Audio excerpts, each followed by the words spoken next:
Okay, so today we're going to talk about the quantum mechanical model of the atom. And basically our goal for today is to discuss how we figure out where specifically the electrons are in the atom. And the problem here is that it's really complicated. There's a lot of electrons that you could potentially have, and they all have very specific places they need to go. So we've determined this information via lots and lots of experimentation, specifically with X-ray chromatography, where we fire radiation at the atom and we sort of map where the electrons were. And it gives us sort of an idea of the places that the electrons tend to hang out.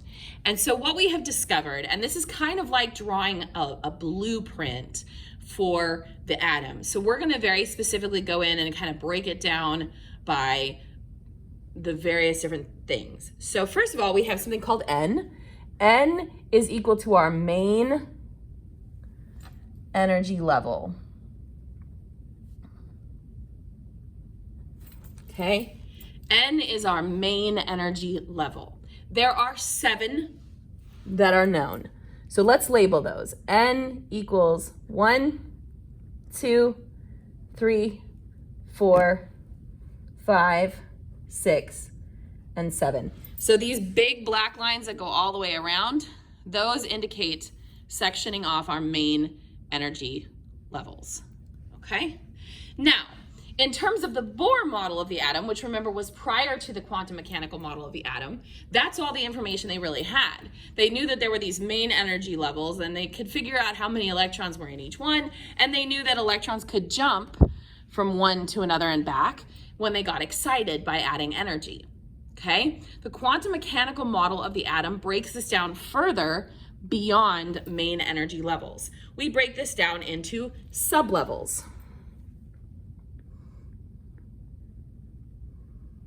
Okay, there are 4 known sublevels, and then there are some theoretical sublevels.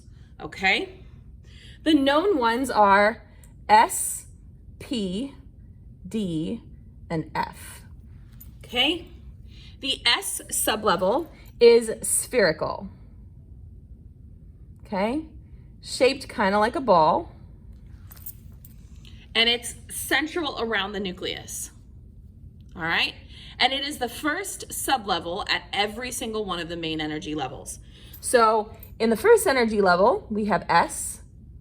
Second energy level, we have S. Third energy level, we have S. Fourth energy level, we have S. Fifth energy level, we have S. Sixth energy level, we have S. Seventh energy level, we have S. Okay, so these are our sublevels. Notice that S, it always goes in the first one for that energy level because it's our first. The p orbital is dumbbell shaped. So you have sort of 2 wings. Okay. And it is the second sublevel at any energy level.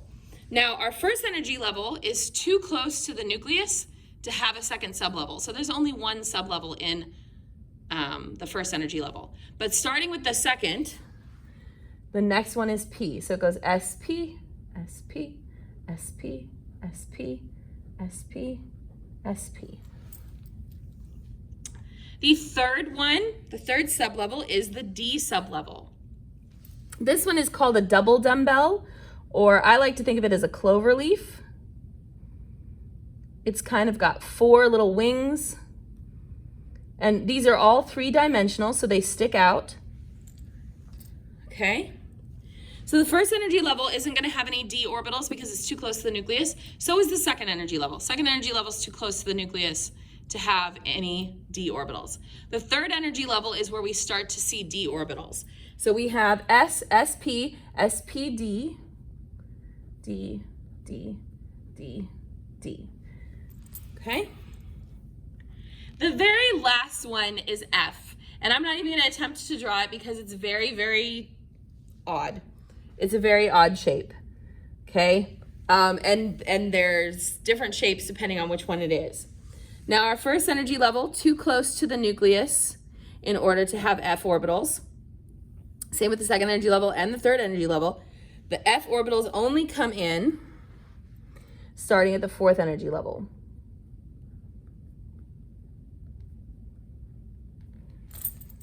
Okay?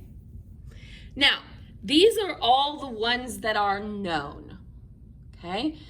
The atoms that we currently have on the periodic table through element 118, they only go up through the F sublevel.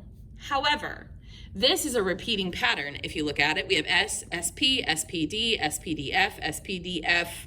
We're adding one with every single energy level. So our first main energy level has just one sublevel. Second energy level has two. Third energy level has three. Fourth energy level has four. So theoretically, our fifth energy level should have five. So we have the theoretical energy level G. And we would give that to the fifth energy level, the sixth energy level, and the seventh energy level.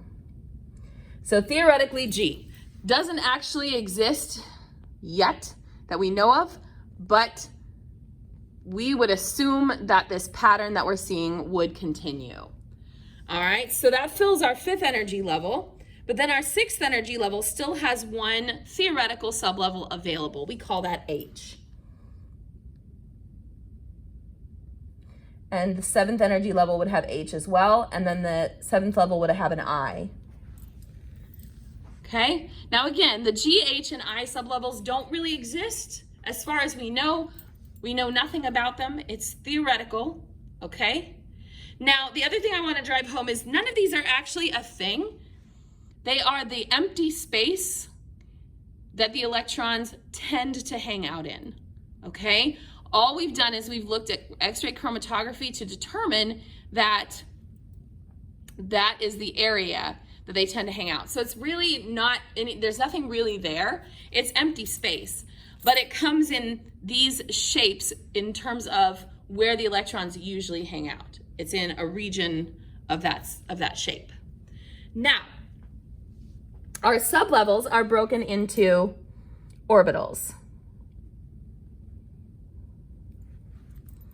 So for the S sublevel, there is one orbital. For the P, there are three. For the D, there are five. For the F, there are seven. Okay, so let's do our orbitals.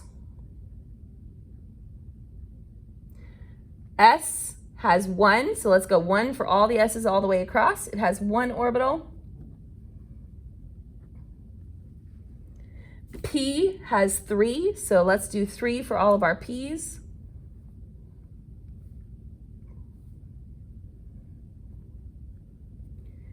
D has five.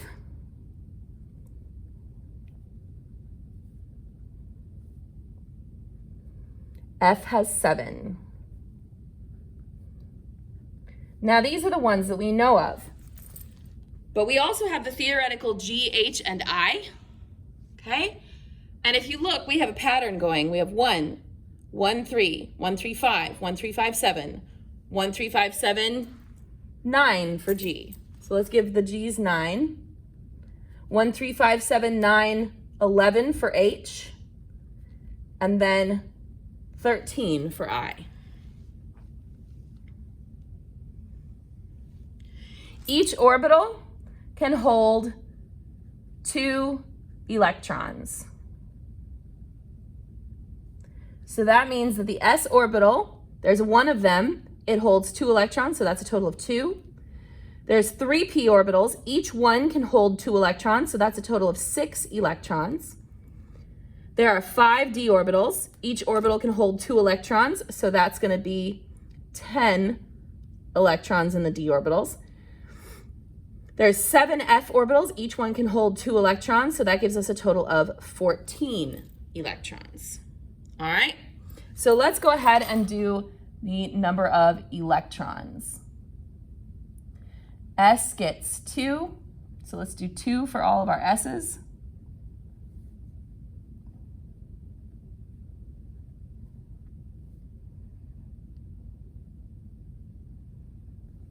P gets 6.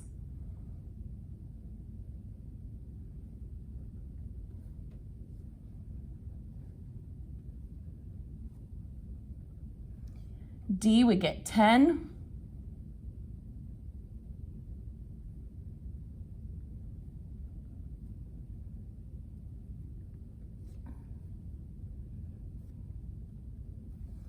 F would get 14.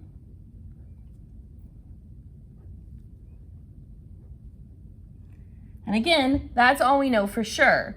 G has 9 orbitals, theoretically, so we would have, theoretically, 18 electrons in there. H has 11, so theoretically 22 electrons. I has 13, so theoretically 26 electrons. All right, so now if I wanted to know how many total electrons are in an energy level, I would have to add these numbers up. So if I wanted to know how many electrons are in the 4th energy level, I would do 2 plus 6, that's 8, plus 10 is 18, plus 14 would be 32. Okay, there is an easier way. So there's a little formula. Total electrons in a main energy level N is equal to 2N squared. So for example, if N is energy level 5, I would take 5 squared, that's 25, times 2, that's total electrons in energy level 5 would be 50. Let's see if that's right. We have 2 plus 6, that's 8, plus 10 is 18, plus 14 is 32, plus 18 is up to 50. Okay? So this is what we need to know about how we break this down.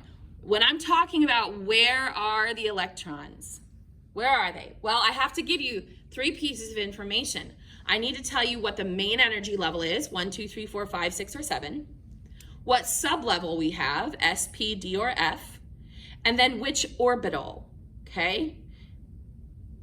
So that's 3 pieces of location. There's one last piece of location because each orbital does hold 2 electrons. So which of the electrons are we talking about? The very last thing is called the spin.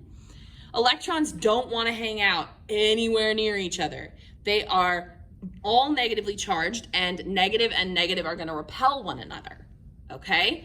So when we put 2 electrons in the same orbital, they are going to be constantly moving away from each other.